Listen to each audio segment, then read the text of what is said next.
अस्सलाम वालेकुम रहमतुल्लाहि व बरकातुहू। महाराष्ट्र असम्बली इंतखाबात का ऐलान हो चुका है और 20 नवंबर को यहाँ वोट डाले जाएंगे। महाराष्ट्र की 288 लोकसभा सीटों में जिस सीट की सबसे ज़्यादा चर्चा है, जिस पर गुफ्तगू हो रही है, मुंबई में, महाराष्ट्र में, दिल्ली में और पूरे देश में, वो सीट है मुमरा। और मुमरा की वजह यह है कि यहाँ 50% से ज़्यादा मुसलमानों की आबादी है, इनका वोट है, लेकिन यहाँ सेकुलर पार्टियों से टिकट नहीं दिया जाता। डॉक्टर जितेंद्र अवार्ड पिछले 3 मरतबा से मिले हैं, उनको ही टिकट मिलता है। इस मरतबा उनके मुकाबले में खड़े हैं नजीब मुल्ला साहब, जो मेरे साथ मौजूद है, इनसे बातचीत करेंगे। ये भी पहले एनसीपी में थे, अब भी हैं। फ़र्क यह है कि पहले एनसीपी एक थी, अब 2 जगह है। तो अजीत पवार के साथ नजीब मुल्ला है और उनसे इनको टिकट मिला है, चुनाव लड़ रहे हैं। नजीब मुल्ला साहब, अस्सलाम वालेकुम।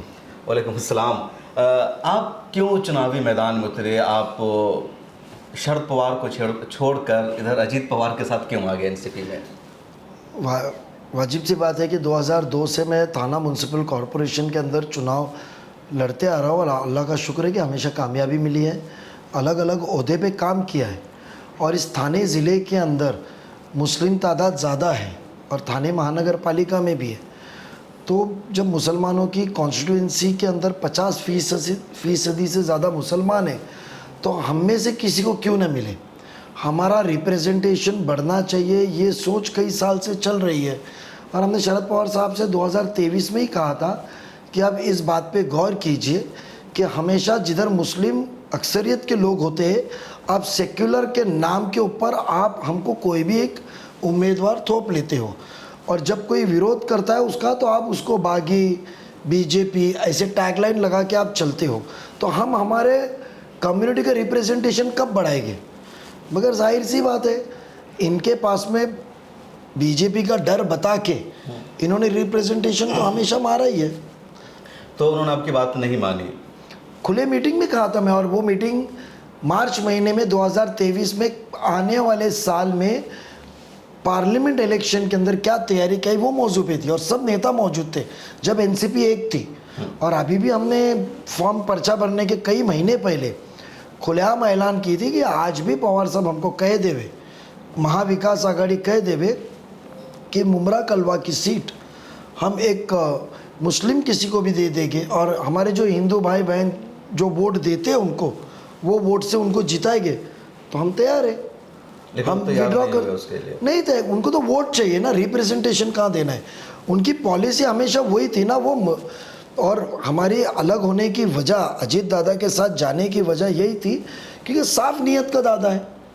आज आप जाहिर सी बात है, आप आज का नॉमिनेशन के पूरा लास्ट डे हो चुका है, 3 बजे नॉमिनेशन देखेंगे तो तकरीबन अजीत दादा पवार साहब में 4 लोगों को, मुस्लिम कैंडिडेट को टिकट दिया, उन्होंने टिकट दिया। शिवाजी नगर में कुछ सहयोगी पार्टी का, मित्र पार्टी का विरोध था महाविक्युति के पार्टी का, तो भी उन्होंने नवाब भाई को एबी फॉर्म दिया। उन्होंने जहां कम्युनिटी को रिप्रेजेंटेशन देना है, जो उसूल पे करना है, उन्होंने दिया 4 दिया। और जो सो कॉल्ड लाखों की तादाद में मुसलमानों के वोट बटेर रहे हैं, जो मुसलमानों के वोट पे अपनी बीजेपी के सबसे बड़े खिलाफ मुखालिफत के रहनुमा बन के घूम रहे, उन्होंने पूरे इसमें एक बीड में 1 सीट दी और शिवसेना ने 1 दी, उबटा ने, यानी हम जैसे 4 दे रहे हैं। तो आज जो हमारे कौम को आगे लेके जाएगा, जो आज हमको सियासत के अंदर हमारे रिप्रेजेंटेशन बढ़ाएगा, जो हमारी वॉइस आपस में से तैयार करेगा, हम उसके साथ जाना चाहिए। इसके लिए हम अजीत दादा के साथ हैं। आप कारपोरेटर रहे 2002 से, उससे पहले भी आप एक बैंक के चेयरमैन रहे, तो ऐसा क्या काम है आपका जिसकी बुनियाद पर जनता ने आपको सपोर्ट किया? आज आप एमएलए का इलेक्शन लड़ रहे हैं। काम करते वक्त वो कितने काम आएगा और उसके पीछे कितने वोट है वो कभी ना देखे। हमने काम की तरह देखा, उसका जात पात नाम हमारे वोटर है नहीं है वो कभी देखा नहीं। एक इंसान उम्मीद लेकर आता है तो फ़ोन उठा के काम की ज़रूरत लगी तो वो पहचान का ना भी रहो तो उसके लिए कोई अधिकारी के पास जाना पड़े तो जाए। एक ही नीयत है कि खिदमत करते वक्त उसको मुतमईन करना, वही हमारा फ़र्ज़ था। तो वही मेरा सबसे काम ही मेरा सबसे बड़ा पहचान बनी है और वही मेरा सबसे बड़ा प्लस पॉइंट है। जितेंद्र अवार्ड का बड़े करीबी थे, उनके अहम लोगों में थे, उनको कई मरतबा जिताने में आपका बड़ा रोल रहा। मुमरा के लोगों ने ऐसा कहा, फिर ऐसा क्या हुआ कि आप उनसे अलग हो गए?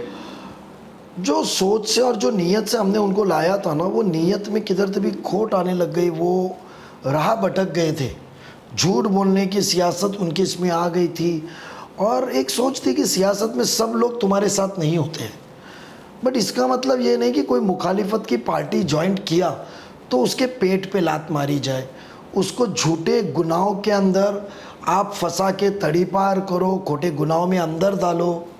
ये जो उनका सिलसिला चला, उधर से मेरी नाराज़गी बढ़ती गई। हम अल्पसंख्यक के लोग हैं, हम कभी भी चाहते हैं कि हमारी कौम आगे जाए। एक छोटा सा गुनाह आपके लिए तो बड़े लोगों के लिए आसान हो जाता है, आमदार खासदार के लिए, बट वो उसका करियर ख़राब कर देता है। पुलिस वेरिफिकेशन नहीं होता है, एक सादा झाड़ू वाला नहीं बन सकता है वो कॉन्ट्रैक्ट पे। मतलब किस तरह क्या डिटेल जरा सा बताइएगा। आप देखिए ना, जिसने मुखालिफत कब्रिस्तान के ऊपर किया उसके ऊपर झूठे गना हो गए। मैं मिसाल के तौर पे अभी एमआईएम के उम्मीदवार सैफ पठान के बारे में देखिए, तड़ी पार कर दिया। मुझे नहीं लगता सैफ पठान को तड़ी पार कर दिया। क्या था सैफ पठान ने? सैफ पठान ने मुखालिफत किया, सच्ची बात कहा था जब भी। तो वो जो सैफ पठान के अलावा दूसरे भी लोग हैं, किसी का घर तोड़ना, किसी की दुकान तोड़ना। अब वो मुन्ना साहिल है, वो पहला शख्स है जिसने नजीब मुल्ला को और उसके साथ में जितेंद्र आवाड साहब को पैर रखने को जगह दी थी मुमरा कौसा की सियासत में 2003 में। और वो पहला शख्स है जिसने सबसे ज़्यादा मेहनत 2009 में मेरे साथ उनको जिताने के लिए की थी। वो शख्स का रुझान बदल गया है, दूर है उसके होटल तोड़ने को भेज देने का। तो ये कौन सा तरीका, ये कौन सी आपकी आवाम की खिदमत है जो मुसलमानों का रहनुमा बनकर दूसरों को तंज करता है? वो खुद नहीं चाहता कि हम उभर के आगे आए, वो चाहता है कि हम दरवाज़ा खोलने वाले, चाय पिलाने वाले, उसके हाँजी हाँजी करने वाले बन के बैठे, जो नजीब नहीं है। क्योंकि जब वो उनसे मैं मुलाकात किया, जब भी अल्लाह का दिया हुआ सब कुछ था। कॉलेज में मैं यूआर था, तो मैं एक रिप्रेजेंटेशन कॉलेज में कर रहा था ना उम्र के हिसाब से। कॉलेज की सियासत से निकल कर मैं कॉलेज की सियासत में था ही पहले से। तो कॉलेज की सियासत में तो मैं था, एक इलेक्टेड रिप्रेजेंटेटिव था कॉलेज में। तो उसके दौरान उनसे मुलाकात हो गई, कांग्रेस इंक्लिनेशन था, उनके साथ चला गया। एक ही साल 1.5 साल के अंदर एनसीपी का तामीर हुई, तो उनके साथ एनसीपी में आ गया। एक सब हम यंगस्टर्स अलग होकर के जब 99 मैं कांग्रेस का पहले एनएसयूआई का वाइस प्रेसिडेंट बना। अच्छा, कांग्रेस से हैं? कांग्रेस से हम कांग्रेस का ओहदा पहला सियासत का लिया था। साथ में जब फिर सोच हो गई तो यंगस्टर्स उनके साथ सब आ गए, तो आप भी उधर चले गए साथ। तो बात ऐसी है कि उनसे दूर होने की वजह, और उसके बाद में फंड हम बहुत देते थे। कॉरपोरेशन में शिवसेना बीजेपी की सरकार थी, उनसे मैं लड़ता था, स्टैंडिंग में उनके लिए लड़ता था। बट वो टेंडर में जो परसेंटेज के नाम पे जो हुआ, सबसे अहम बेचा गया हमारे पैसे को। हमने 1800 करोड़ रुपए के ऊपर दिया, मगर हमारी नीयत थी कि आप क्रेडिट लो, आप काम टेंडर किसको देने का दो, हमको पैसे में इंटरेस्ट नहीं है। बट जहाँ अल्पसंख्यक की आवाम है, जहाँ गरीब कलवा की आवाम है, उसको उसका फ़ायदा पहुँचे वो पैसे का। आज पानी की योजना अधूरी, कब्रिस्तान का क्या हाल है तुम देखो। ये कब्रिस्तान के क्या मामला है? लगातार मैं सुन रहा हूँ कब्रिस्तान इशू है। क्या इशू है कब्रिस्तान का? हकीकत में ऐसा मामला था ना, एक कब्रिस्तान जब हम उमरा में 2009 में चुन के गए, तो हमने एक सर्वे किया कि यहाँ की आवाम को क्या सहूलत देना है। जी। प्लानिंग का दिमाग मेरा था उस दौरान पे। 2011 में जब मैं लीडर ऑफ अपोजिशन था, तो अवार्ड्स वहाँ कुछ भी फैसला करने का तो अवार्ड सबको कॉन्फिडेंस में लेते थे।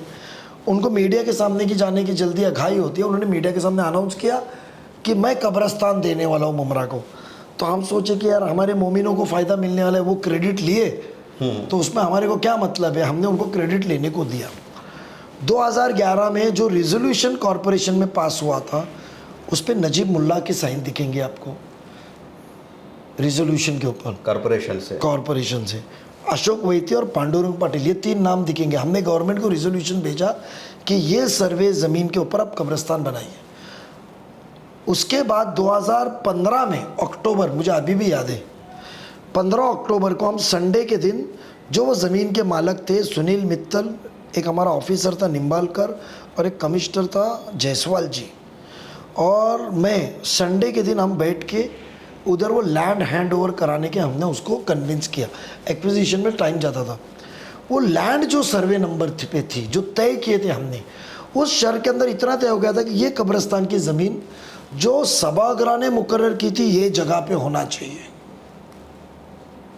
वो सभागृह की ज़मीन के ऊपर वो जो थी, सभागृह ने निर्णय लेता, हाउस ने, वो ज़मीन 2016 के बाद में मैं थोड़ा सा उनसे दूर हो चुका था कुछ मामले के वजह से, कभी फुर्सत में बताऊंगा।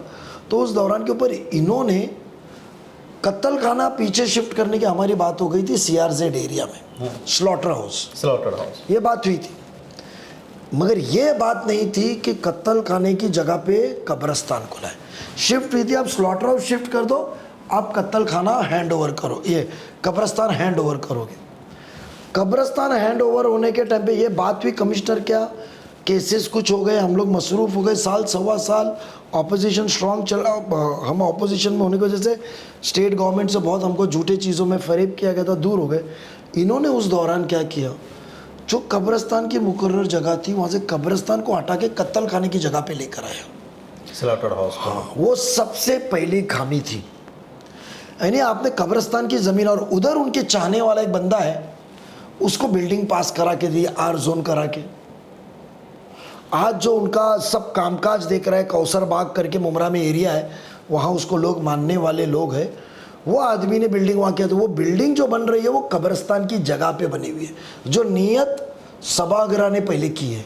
तो कब्रिस्तान को जगह तो दिलवाई उन्होंने, वो जगह नहीं दूसरी जगह में, तो ऐसा है, दिक्कत क्या उसमें? ऐसा है कि जो चीज़ की जगह होती है वो चीज़ पे होनी चाहिए। STP प्लांट खाड़ी के नज़दीक बनता है क्योंकि वो नरमी की जगह उसको लगती है। कत्ल खाने में वेस्टेज होता है, STP ट्रीटमेंट के बाद पानी छोड़ना पड़ता है, तो वो नज़दीक। कब्रिस्तान नमी की जगह पे नहीं होनी चाहिए। जिधर बाजू में STP प्लांट है, सीवरेज ट्रीटमेंट प्लांट है, नाला है, जिधर स्लश है उधर नहीं होनी चाहिए ना। जो मजबूत जगह है उधर होनी चाहिए, ऊंची जगह उधर होनी चाहिए। उस तो खाड़ी की जगह पे जो थी उधर उन्होंने वो डाला कब्रिस्तान को। और 17 करोड़ रुपए अभी तक खर्चा करेंगे आप तो कब्रिस्तान देखेंगे तो रोड के 1-1.5 फुट ऊपर ही है।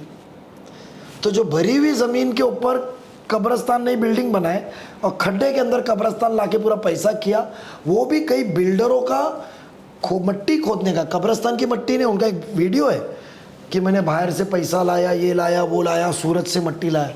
जबकि एक ऑडियो क्लिप है 2 बबलुओं के नाम पे, बबलू सैयद और बबलू शेमनाथ, दोनों उनके कार्यकर्ता है, आज भी सामने एक दूसरे से झगड़ रहे हैं। और उन्होंने बताया कि मट्टी मुमरा स्टेशन के सामने एक बिल्डिंग का काम चल रहा था, वहाँ से उठा के कॉरपोरेशन से करोड़ रुपए लिया और वो यहाँ डाला। वो पहला हमारा झगड़े की वजह थी कि आप हमारी आखिरत की चीज़ में आपने तो एक तो बगैर पूछे हमें जगह बेची, आपने कब्रिस्तान की जगह, अफरा तफरी किया, आपने हमारे ईमान के साथ सौदा किया। उस दिन तय किया कि भैया इंसान के साथ अलग होना है। कब्रिस्तान के मामले को लेकर पहला कब्रिस्तान, दूसरा उन्होंने जो हमारे ईमान के साथ खेला है। दूसरा क्या ईमान के साथ? दूसरा खिलवाड़ ये जो उन्होंने किया है कि जब उनको मांगता है जिसका घर तोड़े, एक रास्ता काम दिखाने के, उसमें आज 800 लोग रास्ते पे, दुकानदार उनके घर तोड़े, देखो रास्ता भी नहीं बनाए, आपने हमें रास्ते पे लाया। पैसे की अफरा तफरी, फेरी वाला मार्केट खोला, तोड़ दिया, पवार साहब का उद्घाटन किया हुआ, फेरी वाले उधर ही है, पैसा खाया। उसके बाद में तीसरा उन्होंने मुसलमानों के साथ खेलना बोले तो आज़ान के मुद्दे को अविनाश जाधव उनका खास है। 2019 में मनसे को सपोर्ट देने के लिए मेरे एरिया से एनसीपी का कॉरपोरेटर सुहास देसाई को टिकट दिए थे, जो आज उनके साथ है, अध्यक्ष उसको बनाए, लेके मुंह न खोले वो इसके लिए किए थे। मेरे पीछे लग गए, कुछ भी कर सुहास देसाई की सीट पीछे ले, अपने को मनसे को अंदर से पाठिंबा देना है, अविनाश जाधव को 2019 में थाना विधानसभा से जिताना है। वही अविनाश जाधव आके मुमरा में बयानबाजी और अजान की रिकॉर्डिंग करने लगा और फंसाया। ये हमेशा इनको भेजते थे और मुसलमान जब गुस्सा होता था तो रहनुमा बन के पेश आते थे। लेकिन ये तो बड़े सेकुलर रहनुमा माने जाते हैं। कहा जाता है कि बाबरी मस्जिद के दंगे में जब मुसलमान फंसे थे मुंबई में, तो मुमरा उन्होंने बसाया, सबको ला करके जगह दी उन्होंने। देखो सर, क्या है मालूम है क्या, वो अभी इतना फेंकते हैं, वो झूठ बोलने में बहुत माहिर है। अवार्ड साहब 92 में कहाँ थे ये चेक कर लीजिए। अरे उन्होंने तो हमारे राबोडी में 2008 में कुछ ना इत्तेफाकी की वजह से हिंदू मुस्लिम दंगे हुए थे राबोडी में। मैं उस दिन उस रात को मक्का मदीना से मक्का शरीफ जा रहा था उम्रा करने को, ईद की चांद रात थी वहाँ। जी। नेक्स्ट डे इमीडिएटली आ गया मैं। तो उन्होंने तो बयान किया था कि राबड़ी महीने बचा है, जबकि लोगों ने आके स्टेटमेंट है कि पुलिस की गोली चलने लगी तो ये पीछे के रास्ते से भाग गए थे। तो वो बोलने को तो कुछ भी बोलेगा, क्योंकि आज तक वेरिफिकेशन किसने किया है। लेकिन मुमरा के मुसलमान मानते हैं कि वो सेकुलर नेता है और इसीलिए 50% आबादी के बावजूद हम जितेंद्र अवार्ड को अपना नेता मानते हैं, उनको वोट करेंगे, वो सेकुलर है। उस दौरान पे कोई भी सेक्युलर, आपको मैं कहा ना, कोई भी सेक्युलर बंदे को देते तो वो जीत के आता था। 2009 में कलवा में यहाँ के लोगों ने जितेंद्र आवाड साहब को -12,000 अप्रॉक्सीमेट माइनस थी माइनस। ये तो मुमरा की मोहब्बत जो हमने जगाई थी, 27,000 प्लस दिया और वो 16 के 15,000 वोट से जीत के आए। नहीं तो यहाँ के तो हिंदुओं ने तो उन्हें नापसंद किया था, वो सेक्युलरपन के ऊपर नहीं किया था, उनके मिजाज के ऊपर। ये इतने सेक्युलर है, मेरे को उनके दूसरी छूटने की आदत ये थी कि आप सेक्युलर की बात करते हो, आप मुसलमानों को गुमराह करते हो, आपने हमको हमेशा हिंदू मुस्लिम में रखा, बट जब इनको मदद चाहिए तो मैं 3 वाक़ये मेन ऐसे बताऊंगा कि वो 3 वाक़यों के अंदर तो जितेंद्र आवाड साहब ने बीजेपी की मदद ली और उसका गवाह सिर्फ नजीब मुल्ला है। बीजेपी की मदद ली आरएसएस की, जितेंद्र अवार्ड ने? जी, बहुत बड़ा दावा कर रहे हैं आप। पुरावे के साथ कहूँगा, वो सामने आपके बाजू में चेयर पे आके मुझे बिठा और कहो क्या है वो 3 वाक़या। सबसे पहले तो जितेंद्र आवाड साहब अंदर से पूरे बीजेपी के मिले हुए इंसान हैं। उनको अपनी टीआरपी में इंटरेस्टेड है। टीआरपी कितनी बढ़ानी है उनको जितनी बड़ी टीआरपी उतना बड़ा उनको नाम, उनको मीडिया का बहुत शौक है। उनके ऊपर एक पेपर की अफरा तफरी का एंटी करप्शन का गुनाह 97 में दाखिल हुआ था, बीजेपी की गवर्नमेंट थी। कांग्रेस ने इनको अध्यक्ष पद से निकाला था, महाराष्ट्र योग कांग्रेस के। ये अंदर भी रहे जेल में। वो केस क्लियर कराने के लिए सुबह शाम हम तो धनंजय मुंडे, गोपीनाथ मुंडे जी के पास जाके रामटेक पे बैठने के, वो उप मुख्यमंत्री भाजपा थे हमारे। उनके यार बर्थडे में शरद पवार साहब को छोड़ के तो वो मिलने को हम उनको गए थे, पवार साहब को मिलने को नहीं गए थे 98 में हम पवार साहब को मिलने को नहीं गए थे। और जब भी 98 में जो अध्यक्ष थे भाजपा के यहाँ, वो प्रभाकर सावंत जी थे। आप उनको पूछ सकते हो कि प्रभाकर सावंत जी अभी एनसीपी में हमारे साथ ही है, वो पूछ सकते हैं, कलवा में ही रहते, कि ये बात सच है कि झूठ है। मैं खुद बैठा था 12 दिसंबर को, बाला साहब ठाकरे आए थे वाइट एंड वाइट में रामटेक पे, हम लोग बाहर सोफे में बैठे थे। मुंडे साहब ने बोले जितेंद्र 2 मिनट रुक। बाला साहब जाने के बाद हम लोग ने बुके दिए। जब मैं कहा पवार साहब को मिलने चलो, तो उन्होंने कहा नहीं नहीं, अपने को काम इनके पास है। बिल्कुल। दोनों का बर्थडे 12, दोनों नेता का, हमारे आदरणीय नेताओं का बर्थडे 12 तारीख को आता है। उन्होंने बीजेपी के सुबह शाम बाकायदा पैर पड़ के उन्होंने माफ़ी मांगी थी और कहा था केस खत्म करवाने को, और उन्होंने ये सरेंडर हो गए थे। इनको जब जब तकलीफ आई, ये बीजेपी के आरएसएस का साथ ले गए। मगर मुसलमानों के मसले हल करने की बात आई तो आप सवाल नहीं कर सकते, आपको बीजेपी का डर बताएंगे। दूसरा क्या वाक़या? एक तो पहला वाक़या आपने बताया, दूसरा इनकी वेलॉक्स करके एजेंसी थी। वेलॉक्स की एजेंसी के अंदर जीएम ऑफ मारुति मुलुंड की, जीएम ऑफ मारुति के लिए फडणवीस साहब के पैर पड़े हैं। मेरे पास कुछ नहीं है, मैं भूखा हूँ, मेरा कुछ काम धंधा नहीं है, मैंने कभी कुछ कमाया नहीं। और वहाँ बैठ के फडणवीस साहब से कॉम्प्रोमाइज़ करके, अब जो सत्ते पे रहता है ऑपोजिशन को मदद करता ही है, उनका काम है। फडणवीस साहब ने कोई गलत नहीं किया, मदद के तौर पर। ये जो इतनी उसूल की बात करते हैं हमसे, तो ये उसूल पे है का? सेक्युलर नेता वो होता है जो आपने जो बोले वो बातों पे रहता है। इनका एक चेहरा एक दो है। मेरी वजह अलग होने की हो गई कि हमने जिसको चाहा बनाने में खून पसीने के, ये तो झूठा निकले, अपने जाती मफाद के लिए तो किधर भी सो जाते। जीएम से वेलॉक्स की एजेंसी जो साई कृष्णा की कैंसिल हुई थी मुलुंड की, वो उनसे दिलाई उन्होंने। और इतना ही नहीं, एक डेवलपर को बुला के वो गाला जो उनको चाहिए था, एक आरएसएस के बड़े फंक्शनरी है, मैंने सवाल डाला था, वो आज तक जो उसकी मदद लेकर वहाँ बड़ी रकम पैसे की कम भी कराई, बहुत बड़ी रकम। उसके घर पे जाके चेंबूर में बैठते थे, ताल्लुकात लेते थे। इनॉग्रेशन को उसको बुलाया था, इनॉग्रेशन। तो आप एक तरफ बीजेपी की झुकते हो, जब एकनाथ जी शिंदे साहब ने शपथ ली सीएम की। रात को मेरे को फ़ोन करके कहा कि नजीब, वो पहले मुझे नजीब बोलते थे, आजकल मुल्ला बोलते, क्योंकि यहाँ उनको हिंदू वोट मुझे मिलते दिख रहा है, तो वो हिंदुओं को एहसास जताना चाहते मुल्ला मुल्ला करके। इतने तो जातिवाद और सेकुलर का के सेकुलर अच्छा, आपके नाम से डरा रहे क्या यहाँ के लोगों को? हाँ कि वो मुस्लिम आएगा, मुल्ला आ जाएगा तुम्हारा एमएलए, कैसा है वो? तो बेसिकली उस दौरान पे उन्होंने खुद कहा कि यार मैं तो बच गया, प्यून का भी काम मैंने फडणवीस साहब के ऑफिस का किया, सब किया, मैं तो उनके साथ रिलेशन बहुत अच्छे रखा, क्योंकि बीच में एक न्यूज़ भी आई थी, जितेंद्र आव्हाड गाड़ी बदल के फडणवीस साहब के बंगले पे लीडर ऑफ ऑपोजिशन के पास ऐसी गए। खबर आई थी, चेक कर लो आप, आक्यूज में रहेगा। तो मिले हुए पूरी तरह से, बट हमको गुमराह करना है, और उनका एक ही तय है कि मेरे सिवा कोई सेक्युलर नेता नहीं बन सकता है। मुसलमान मंदिर बनाए या मंदिर बनाने में किसी को मदद करे तो वो धार्मिक हो गया, वो जात मुसलमानों के खिलाफ बनाएंगे कि इसको बेदखल करो। मुसलमान ने मस्जिद बताया तो यहाँ बोलेंगे कि इसको हिंदुओं ने एंट्री मत दो, ये बहुत जातिवाद है, देखो मस्जिद ही बनाता है। ऐसा करते हैं। हाँ, मगर वो दोनों चीज़ कर सकते हैं, वो बीजेपी को भी मिल सकते हैं, आरएसएस को भी मिल सकते हैं, और उनके खिलाफ हमसे बात भी कर सकते हैं। तो आप 3 वाक्य बता, 2 आपने बताया, तीसरा क्या 3 वाक्य? बताया ना, एक गाला, अच्छा, एक केस और मारुति की एजेंसी। अच्छा, मारुति की एजेंसी है, 3 और तो कुछ आगे के लिए रखिए। अच्छा, कुछ और आगे के लिए रखना है। मैंने सुना यहाँ टोरेंट एक बड़ा इशू है, लोग बता रहे थे मुझसे बातचीत में। बहुत ही अफसोस की बात है कि हमने इलेक्शन जब जीता उस दौरान लाइट का बहुत बड़ा मसला था यहाँ।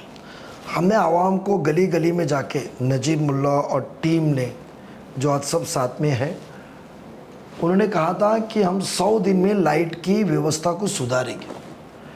अजीत दादा साहब ने 200 करोड़ रुपए के ऊपर दिया फंड कि इंफ्रा सुधारो। एक एचटी लाइन थी पहाड़ के ऊपर से आयरोली से भी नीचे लेकर आए, बहुत मेहनत की, 10-10 बार मीटिंग अरेंज की। इनको कंटाल आ गया मेहनत करने का, इनको किसी ने स्कीम दिया कि प्राइवेटाइज करो और ये करो। इन्होंने अपने एरिया को, जो गोर गरीब, जो यहाँ की आवाम है, जिन्होंने आपको वोट किया, उनको बेच डाला। जबकि पता है कि बाजू के शहर में भेवंडी में मुस्लिम हल्के के अंदर टोरेंट की बहुत शिकायत थी, लूट मार की। सरचार्जेस बहुत है, बिलिंग ओवर इन्वॉइस हो जाता है, इनके मीटर्स फास्ट रहते हैं, टेस्टिंग भी इनके पास ही करो। तो ऐसा है कि जो बनाता है वही स्क्रूटिनी करेगा तो रिपोर्ट मैच ही होने वाली है। ये सब चीज़ में पता होते हुए भी इन्होंने डिमांड की, और ये हम नहीं कहे थे, on the floor of the house उस दौर के मुख्यमंत्री फडणवीस साहब ने कहा कि मुझे आश्चर्यचकित झालो, मराठी में कहा कि मुझे आश्चर्य हुआ, बहुत ही हैरानबाजी हुई, हैरान हो गया मैं कि वहाँ का स्थानिक आमदार, लोग तो लड़ते हैं, इनकी ऑर्डर के साथ मालेगांव की ऑर्डर थी।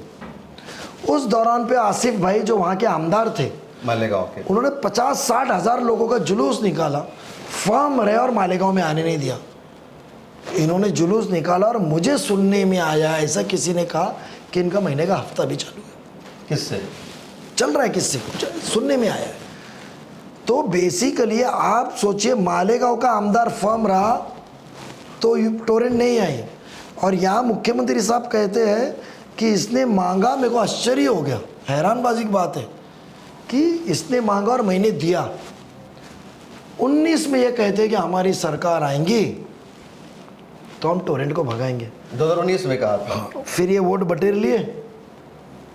जैसा वोट मिलने के बाद 2.5 साल ये मंत्री थे, cabinet minister, one of the 5 cabinet post है, मिनिस्ट्रल बर्थ है, वो खाते के उसमें से वन ऑफ द मंत्री थे, पावरफुल पोस्ट। ये समन्वय कमेटी, जो ऑर्गेनाइजिंग, जो तीनों पार्टी को चलाने की कमेटी में थे, ये पवार साहब के तो बहुत नज़दीक है, राहुल गांधी साहब के नज़दीक पहुँचे थे, उद्धव साहब के तो कान पे लगते थे, ये कान खाते थे। जब तीनों पार्टी के करीबी थे, तीनों सुप्रीमो के करीबी थे, इन्होंने एक बार भी टोरेंट को रद्द करो उसका फ्रेंचाइजी, ये कहा क्या? अब जब मुद्दा हमने निकाले तो कहते हैं हाँ मैं भी भगाऊंगा। मगर आपको तो अल्लाह ताला ने एक मकाम दिया था जिधर आप आपके दिए हुए वादे और आवाम को होने वाली आपके फैसले की तकलीफ़, काम करने वाला फैसला करता है, गलती होती सुधार सकता था ना, मौका दिया था, आपने क्यों नहीं सुधारे?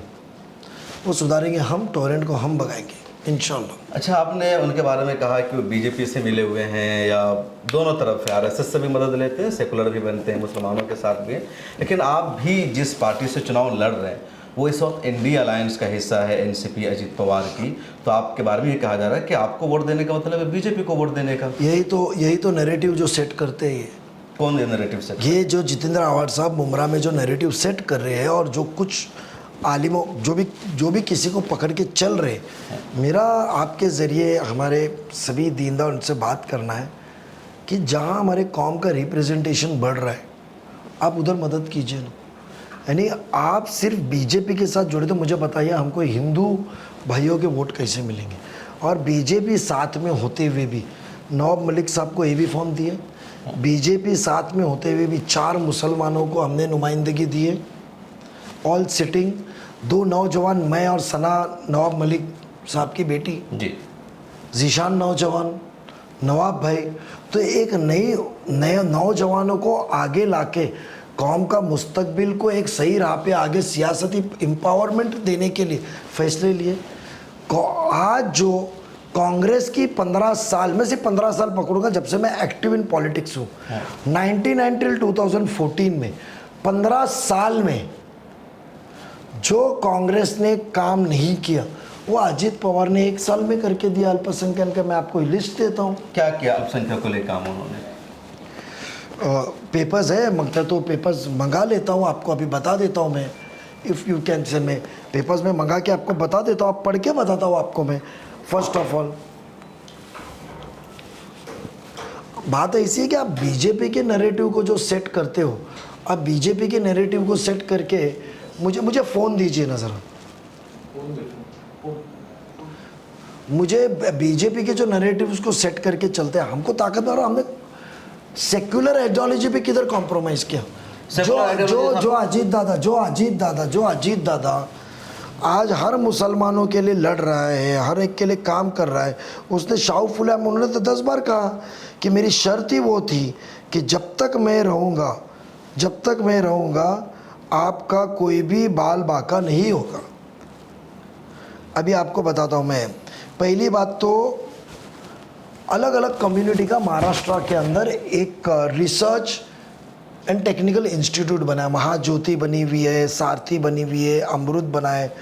उसके अंदर अभी हम लोग ने माइनॉरिटी मुझे अल्पसंख्यक संशोधन व प्रशिक्षण संस्था, minority research and technical institute, MARTI ये बना है अभी। हाँ, मौलाना आज़ाद अल्पसंख्यक रिसर्च, ये अजीत पवार ने बनाया। 15 साल के कांग्रेस की सरकार के पास में ये पेंडिंग डिमांड थी मुसलमान के आलिमों जो तालीम से रफ्ता रखते हैं, जो रिसर्च से रखता था दानिश्वरों की, 15 साल से डिमांड कांग्रेस ने दी।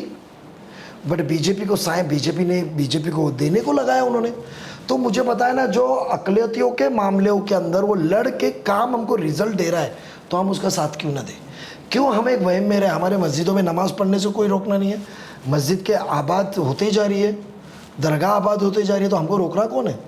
आप ये मिसटेकन क्यों कर रहे हैं? आज उन्होंने उतना बनाया नहीं, उसके स्टाफ सैलरीज और रिसर्च के लिए 6 करोड़ रुपए देके ऑफिसर्स भी अपॉइंट किए उन्होंने। यानी सिर्फ एक घोषणा होती है, एक अनाउंसमेंट होता है, इन्होंने बनाया और शुरुआत भी की। ये महाराष्ट्र गवर्नमेंट के लिए। अच्छा, नहीं कहा मुंबई में है? मुंबई में रहेगा ऑफिस। ये रिसर्च जब होगा तो क्या नेसेसिटी है जिला वाइज, मुसलमानों में तालीम की कितनी बेदर्दी है, क्या है, they will put up a report. जैसा मराठा समाज का आरक्षण का विषय, ये मार्टी से जो उनका था, तो सारथी अमृत जो हर कम्युनिटी के लिए थी ना, तो मुसलमानों की जब अजीत पवार ने कैबिनेट से मंजूर किया तो उसकी तायद तो एकनाथ जी शिंदे साहब और फडणवीस साहब ने भी किए। आपने हमसे लाखों वोट लिए, आपने क्यों नहीं दिए? आपको किसने रोका था? सब काम करेंगे तो वोट कौन देगा? और ना वोट मिलते हुए इन्होंने किया। और कब किया? जब खासदारगी में एक भी वोट उनको मिला ना, उसके पहले डीसी लोकसभा के इलेक्शन में तो भी किया उन्होंने। उसके बावजूद उसके बाद देखे गए जो बड़े हैं हमारे, जो बड़ा ज़िला पूरे महाराष्ट्र के अंदर सबसे बड़ा ज़िला जिधर मुस्लिम तादाद ज़्यादा है वो औरंगाबाद, जिसको संभाजी नगर बोलते हैं। उधर उन्होंने माइनॉरिटी कलेक्ट कमिश्नरेट स्थापन किया, बजट किया, उसकी बिल्डिंग भी तामीर की 1 साल के अंदर। ये अजित पवार ने करवाया। अजय, ये गवर्नमेंट ने इनिशिएटिव अजित दादा का था। यानी सोचो ना, एक minority commissionerate with the officer to look about the all the minority affairs, to look of the minority affairs. It means उनको एम्पावरमेंट करना है, माइनॉरिटी को आगे लाना है। ऐसे बहुत से मुद्दे हैं। फिर मौलाना आज़ाद आर्थिक महामंडल, जो हमारा मौलाना आज़ाद फाइनेंस कॉरपोरेशन था, ये तो कांग्रेस ने स्थापन किया था जब अजित पवार ही फाइनेंस मिनिस्टर थे। एक हामी होती है, हामी गवर्नमेंट कितनी गारंटी लेती है। कांग्रेस के राज में 30 करोड़ रुपए थी guarantee. Government can take only 30 crore की गारंटी ऑफ द कॉरपोरेशन। उसके ऊपर डूबा तो वो कॉरपोरेशन जिम्मेदार। इन्होंने डायरेक्ट 30 करोड़ की 500 करोड़ रुपए की गारंटी कर दी। 500 करोड़ रुपए तक मौलाना आज़ाद फाइनेंशियल में बांटा हुआ कर्ज मोमिनों को कुछ डूब भी गया तो it will the governments guarantee. हामी जो योजना होती है रुपए की, उसके बाद में 700 रुपए का जो 700 करोड़ की जो उनकी ये थी भाग भांडवल कैपिटल, उन्होंने 1000 रुपये लेकर गए। नहीं 300 वहाँ दिया, 500 की तो हामी गारंटी ली, 300 वहाँ दिया, और जो 5 लाख की लोन की लिमिट थी उसको 20 लाख लेकर गए। इट मीन्स ये तो कभी हुआ नहीं। ऐसे तकरीबन इतने बड़े बड़े मुद्दे हैं जो अजित पवार ने कराए अजित हैं। पवार स्कूल, हाँ मतलब आप कह रहे हैं कि अजित पवार की जो आइडियोलॉजी है वही है जो शरद पवार की है। भले ही एनडीए अलायंस का वो हिस्सा है महायुति के साथ, लेकिन आइडियोलॉजी नहीं बदली। आपको सबसे बताओ, जो हमारे मौलवियों को, उलेमाओं को जो एक बहका के कि ये सब रजिस्ट्रेशन में कल आपके मदरसे बंद करा देंगे, मैं बताऊँ मदरसों में जो टीचर्स पढ़ाते हैं जी, जो डीएड शिक्षक को 16,000 रुपये और बीएड को बीएससी बीएड रह गए उनको 18,000 रुपये की टीचर्स दिया। पहले बहुत कम रकम हाँ थी। अभी पहले ये खबर आई है, 1 हफ्ता पहले ये ऐलान किया कि महाराष्ट्र में टीचर्स की सैलरी बढ़ाई गई है। बताओ मुझे, आपने मस्जिदों से लोकसभा में ऐलान किया, जो भी किया सब किया, बट वो इंसान नहीं, मस्जिदों से तो ऐलान नहीं हुआ लोकसभा में। नहीं मस्जिद बोलता हूँ, कुतुबों के अंदर से, माफ़ी चाहता हूँ, बट स्लिप ऑफ टंग है। बट जो ऐलान कुछ रिकॉर्डिंग्स और इससे जो किए थे, अपील आई थी, बहुत गलत मैसेज गया था। बट अजीत पवार जी अपने एजेंडे से हटे नहीं। उन्होंने जो अक़लियतों के लोगों को कमिटमेंट दिया था, जो कमिटमेंट उन्होंने, जो मैं कन्वेंशन मेरी सदारत के अंदर जो उधर किए थे निज़ामत के अंदर न्यू बॉम्बे में, उसमें जो दिया था उन्होंने पूरा किया। और वो सब पूरा तो ये महायुति सरकार ने की। तो जो काम आपको करके दे रहा है तो उसमें बीजेपी के टैग की ज़रूरत क्या है। जितेंद्र आव्हाड साहब यही चाहते हैं कि मेरे निकम्मेपने का, मेरी चोरी पकड़ी गई है, इंसान आया है जो मेरा पर्दाफाश करते जा रहा है, मैं उसका जवाब नहीं दे सकता हूँ कि मैंने टोरेंट क्यों नहीं हटाया, मैं 2.5 साल क्यों बात नहीं किया, मेरी कब्रस्तान की मट्टी की चोरी के ऊपर मेरे साथियों को मैंने क्या एक्शन ली, मैंने स्कूल में पानी नहीं है, दरवाजे टूटे हुए, मैंने तवज्जो क्यों नहीं दी, स्कूल के अंदर 53 टीचर क्यों नहीं है, पानी के लिए 220 करोड़ रुपया महानगर पालिका ने दिया था, उसकी तवज्जो क्यों नहीं दिया, पानी के टाँकी क्यों नहीं बने, आज भी क्यों लोग प्यासे हैं, पानी क्यों बिक रहा है, दादागिरी क्यों बढ़ी, मुंब्रा के अंदर ड्रग्स 2009 के बाद क्यों बढ़ा, ड्रग्स बेचने वाले मेरा कैंपेन कर रहे हैं on the news, on the YouTube, मैंने उनको रोका क्यों नहीं, उनके ऊपर एक्शन लिया क्यों नहीं। ये सब चीज़ का जवाब का एक ही जवाब है रोकने का, नजीब को वोट बोले तो भाजपा को वोट। तो आप बताइए, आज मैं आपके ज़रिए सभी दानिश्वर लोगों से, दीनदार लोगों से पूछना चाहूँगा कि जब हम हमारे मुसलमानों के मसले हल करने के लिए आए, जिनके साथ हमको हिंदू भाई भी पसंद कर रहे हैं, तो इन्होंने जो चोरी की है, निकम्मे की, ड्रग्स को बढ़ावा दिया, जो काम किया है, तो क्या आप सिर्फ एक बीजेपी के मुद्दे पे करोगे। एक सीट आ रही है आपकी 150 सीट में, और जिनको वोट देने की बात करते आप, उन्होंने आपके रिप्रेजेंटेशन देने का सोचा भी क्या, वो तो आपके एहसानमंद हुए ना, आपका एहसान है उनके ऊपर कि जो 10 सीट और 13 सीट लाए, जो महा विकास आघाड़ी ने 31 सीट जो लाई, ये तो मुसलमान दलित लोगों के वोट पे आई है। बिल्कुल, आज आपकी धुलिया की सीट सिर्फ मालेगांव के मुसलमानों पे आई है, बीड़ की सीट आज सिर्फ मुसलमानों पे आई हुई है, ऐसे सांगली की सीट मुसलमानों पे आई है, ऐसे कोल्हापुर की सीट मुसलमानों के ऊपर आई है, आपकी बारामती की सीट मुसलमानों पे आई है। तो जब मुसलमानों ने भर भर के आपको वोट दिया, बम्बई में कितनी सीट मुसलमानों पे आई, भिवंडी की सीट आपके मुसलमानों पे आई, तो मुसलमानों के वोट लेकर आप पार्लियामेंट में इतने ताकतवर बन के बैठे हो 31 सीट से, और एक एक करके आपने दिए कि मुसलमान मांगने वाले की यादी पब्लिश करे। शरद पवार साहब और उद्धव साहब कितने मुसलमानों ने सीट मांगे थे, देखो आप, आश्चर्य हो जाएगा आपको, हैरान हो जाओगे आप। तो आपकी जो जनता है, मुमरा के जो लोग हैं, क्या आपके पॉइंट को समझ रहे हैं कि आपको नुमाइंदगी मिलनी चाहिए थी? 52% मुस्लिम आबादी है, एक मुसलमान को उम्मीदवार बनना चाहिए था। ये जनता चीज़ों को समझ रही है? आप जो लोगों से बातचीत कर रहे हैं, क्या है उनका रिएक्शन? मैं आपके सामने एक साफ कर दूं कि मैंने मेरे लिए सीट नहीं मांगा था, मैं एक वन ऑफ द कंटेंडर था। अच्छा। मगर मैंने आवाम के सामने खुले आम कहा था कि अगर पवार साहब एक मुस्लिम नुमाइंदा, समझो हमारे वो भाई साहब एक सीनियर है वहाँ, सैयद अली भाई साहब, सैयद अली अशरफ भाई साहब, उनको देते हैं, और 15 साल के जो अभी सिटिंग एमएलए है जितेंद्र रावत साहब कहते हैं कि मेरा सच्चा साथी है और मुसलमानों का हक है, मैं तो एमएलसी या कुछ ले लूँगा और मैं जो मेरे हिंदू भाई बहनों के वोट सैयद अली भाई साहब को दूँगा, जितने मेरे फॉलोअर हैं, तो मैं पर्चा नहीं भरता। आपने कहा था ये माइक पे, स्टेज पे से कहा था। कितने दिन पहले? 1 महीना पहले कहा, उसके 15 दिन पहले कहा, फॉर्म भरने के पहले कहा, फॉर्म भरने के बाद कहा कि 4 तारीख तक आपको टाइम है विड्रॉ करने का। मुझे भी टाइम है, आपको भी टाइम है, विड्रॉ आप दो ना, आप क्यों नहीं देते हो? तो आप क्या चाहते हैं? हम सियासत में अल्लाह ने सलाहियत, कुव्वत, ताकत, ज़बान में तासीरत दी है, लोगों का काम करने की, समझ की, तो हम कुछ नहीं बनने का। अरे विरोधी पक्ष नेता का 19 में लेटर जयंत पाटिल साहब और अजीत दादा ने दिए थे, आपने वहाँ तमाशा करके मेरे को लेटर वापस भेजना पड़ा कि ये आदमी रो रहा है, नहीं चाहिए।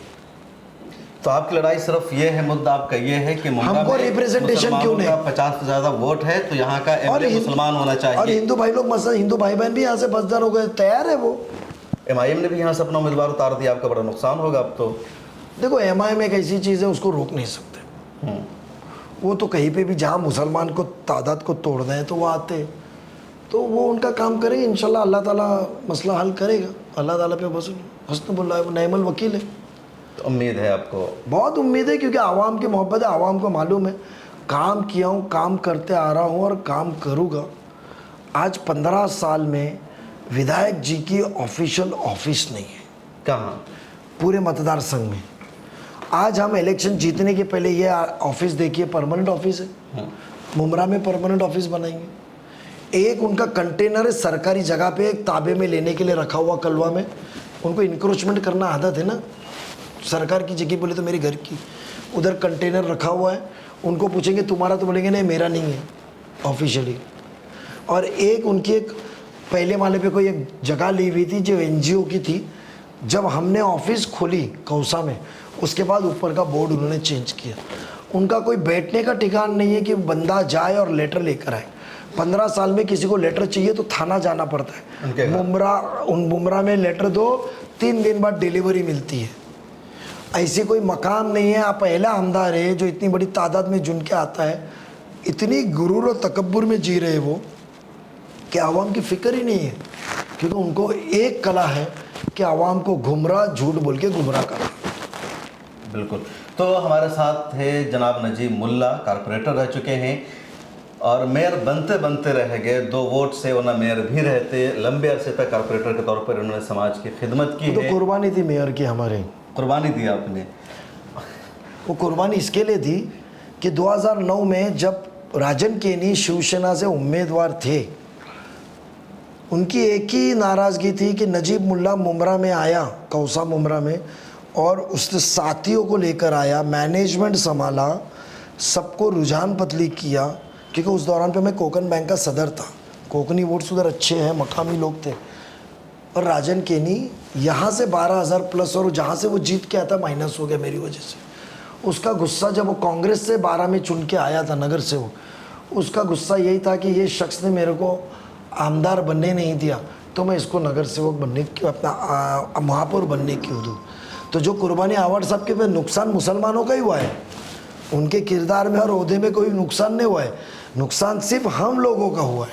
एक आखिरी सवाल, आप एनसीपी में अजीत पवार के साथ हैं, अगर एनसीपी से आपका रिश्ता बाकी नहीं रह पाता है तो क्या बीजेपी या शिवसेना ज्वाइन करेंगे कभी? नहीं। कभी नहीं? क्यों? देखो ऐसा है कि एनसीपी में मुझे पता है, मुझे वो नेता पे विश्वास है, और पिछले 4-5 वाक़ये हुए जो मैं बता नहीं सकते इन कैमरा आपको, क्योंकि वो सियासती होता है, बैलेंसिंग करके चलना पड़ता है। बट ऐसे वाक़ये हुए थे ना जहाँ कौम को जब ज़रूरत थी तो अजीत दादा पवार वहाँ पहुँचा था। तो मुझे मालूम है कि ये किसी के साथ में भी सरकार में जाए, अजीत पवार साहब ऐसी शख्सियत है, इंसानियत के लिए काम करने वाला शख्स है, वो जात पात देखता नहीं है, और हम भी वही सिलसिले से काम करते हैं। और उन्होंने मदद की थी, इसके लिए मैं नहीं चाहूँगा कि वहाँ वो आज़ादी और आवाज़ नहीं मिलेगी। तो जहाँ आवाज़ नहीं मिलेंगी, जहाँ मैं इंसाफ अपनी कौम को नहीं दे सकता हूँ, मेरे भाइयों को बहनों को नहीं दे सकता हूँ, तो एक बार सियासत छोड़ दूँगा, बट उस तरीके का मैं अपने आप को बेच नहीं सकता। उन पार्टियों में नहीं जाएंगे? नहीं बेच। अजीत पवार और शरद पवार में मुसलमानों के ज़्यादा हमदर्द कौन है, ज़्यादा सेकुलर कौन है? मुझे याद है जब 99 में राष्ट्रवादी बनी थी और 2002 में जब पहली बार मैं राबुड़ी, जो मुस्लिम हल्का है थाने शहर के बीचों बीच का, मुमरा का उल्वा में नहीं आता है, वो बहुत ही अहम हिस्सा है वो थाने शहर का, उस हिस्से से जब मेरा गांव है वो, तो लड़ने के लिए गया तो मुझे बहुत दिक्कत हुई। शरद पवार साहब पे लगे हुए 92 के बॉम्ब राइट्स के इल्ज़ाम के डिफेंस मिनिस्टर होते हुए उन्होंने मिलिट्री नहीं भेजी। क्या बोला 92 में? इल्ज़ाम जो कांग्रेस वाले जब सामने मुसलमान कांग्रेस ने लगाया इल्ज़ाम। उस वक्त जो बड़े थे, मेरी उम्र तो बहुत कम थी, कांग्रेस ने मुसलमानों ने। अच्छा। कन्विंस करना बहुत मुश्किल हो गया था कि कहाँ तुम गए, ये मुसलमानों के मुखालिफत है, और मैं समझाता था पवार साहब ऐसे नहीं है। मुझे आज भी विश्वास नहीं था, बट इल्ज़ाम बहुत लगे कि वो बाबरी मस्जिद के जब राइट्स हुए थे तो पुलिस नहीं काम कर रही थी, गवर्नमेंट कांग्रेस की थी, तो आपने डिफेंस मिनिस्टर में रहते हुए मिलिट्री भेज के कंट्रोल करना चाहिए था, आपने मिलिट्री ने भेजी, क्योंकि ऐसे इल्ज़ाम लगे। फिर मौलाना बुखारी साहब के मर्डर के ऊपर कुछ इल्ज़ाम लगे थे, ऐसे बहुत से इल्ज़ाम लगते आए थे। हमको कन्विंस करना पड़ा कि साहब का ऐसा कुछ नहीं है, मिसअंडरस्टैंडिंग, एक नैरेटिव तैयार किया गया है उनके हवाले से। हाँ, उनके हवाले से बहुत मेहनत करनी पड़ी, और उसके सच्चाई मुझे कुछ मालूम नहीं है, तो बहुत मेहनत करनी पड़ी। मगर अजीत दादा के साथ जाते वक्त और बीजेपी के साथ दादा जा रहे, 1 मिनट की दिक्कत नहीं हुई, ना मुझे कोई मुसलमानों को कन्विंस करना पड़ा। पूरे महाराष्ट्र से 20,000 लोग वो कन्वेंशन में आए थे, 20, हर गांव से एक रिप्रेजेंटेशन था, 5 गाड़ी 10 गाड़ी, और हर एक को यकीन था कि ये आदमी साफ नीयत का, साफ किरदार का, इसके ऊपर एक भी दाग नहीं है, ये जो बोलेगा मैं मदद करूँगा तो एड़ी चोटी का मदद करेगा, और उसने मोमिनों के लिए करके दिखाया। इतना जो काम है 15 साल में नहीं हुआ, ये करके दिखाओ अजीत दादा। तो इसमें दिक्कत हमको जब पवार साहब के साथ जुड़े थे जब भी ज़्यादा हुई थी, अजीत दादा के साथ जुड़ते वक्त तो 1% भी नहीं हुई। आज भी लोग कहते हैं क्या कि दादा के जैसा बंदा नहीं है, फिर बोलते हैं अरे बीजेपी को मत देखो, तो वोट देते। ज़ीशान सिद्दीकी अब आपकी पार्टी में आ गए हैं, नवाब मलिक भी है, उनकी बेटी भी है, तो अब आपको ज़्यादा तक़वियत मिल रही कि कई बड़े चेहरे आ गए। आप अकेले रहते तो शायद लोग कहते कि भाई तुम अकेले हो इधर। नहीं, नवाब भाई तो आए बाद में, पर सबको मेरा और दादा का रिश्ता मालूम था। अच्छा, और मुझे सबको पता था मेरा उनके साथ करीबी रिश्ता है। उन्होंने बहुत मुझे मदद की है हर चीज़ों में, और बहुत साथ भी दिया, और मुझे बहुत मोहब्बत भी करते। कभी भी उन्होंने मुझे ऐसा दूर नहीं, बहुत नज़दीक करीब से रख के पहले से खाने को टेबल पे बिठाना। वो इंसान बहुत नरम दिल का है, और बहुत से वाक़या है, बट बेसिकली नवाब भाई है तो एक ताकत बन रही है। आप सोचो सभागार में हम एक वॉइस बन के हमारे कौम के मसले मसाइल उठाए तो एक ताकत मिलेगी। हम वो चाहते हैं हाउस में। कहा जाता है कि नवाब मलिक जब जेल गए तो उनको पार्टी ने सपोर्ट नहीं किया। वो अंदरूनी बात है, अंदरूनी रहने दो, नवाब भाई कभी नहीं कहेंगे ये। बिल्कुल। तो हमारे साथ है नजीब मुल्ला साहब, नौजवान लीडर हैं और मुमरा कलवा के उम्मीदवार हैं एनसीपी अजीत पवार से। नौजवानों के दिलों की धड़कन समझे जा रहे हैं। डॉक्टर जितेंद्र अवार्ड से इनकी सीधी लड़ाई है। अब देखना यह है कि किसकी हार होगी, किसकी जीत होगी। एनसीपी वर्सेस एनसीपी है मुमरा में। इसके अलावा एमआईएम ने भी अपना उम्मीदवार उतारा है, एसडीपीआई के उम्मीदवार हैं, कुछ और पार्टी भी मुमरा कलवा से चुनाव लड़ रही है और ये सीट इस वक्त बहुत ज़्यादा सुर्खियों में है। आपकी क्या राय है, किसकी जीत होगी, किसकी हार होगी? अगर आप इस विधानसभा से ताल्लुक़ रखते हैं तो कमेंट सेक्शन में ज़रूर बताइए आप अपना एमएलए किसको चुनने जा रहे हैं। फिर मुलाकात होगी महाराष्ट्र असेंबली इलेक्शन की। हम लगातार आपको रिपोर्ट दिखाते रहेंगे, कुछ और लोगों से मिलेंगे और उनके भी इंटरव्यूज़ करेंगे। मिल्लत टाइम्स को जारी रखने और मजबूत बनाने के लिए हमारी आर्थिक सहायता कीजिए। ये एक आजाद मीडिया हाउस और कमजोरों की आवाज है। आप हमें देखें, सुने, पढ़ें और हर महीने ज्यादा नहीं, सिर्फ 100 रुपए से मदद करें। डिटेल्स डिस्क्रिप्शन में मौजूद हैं।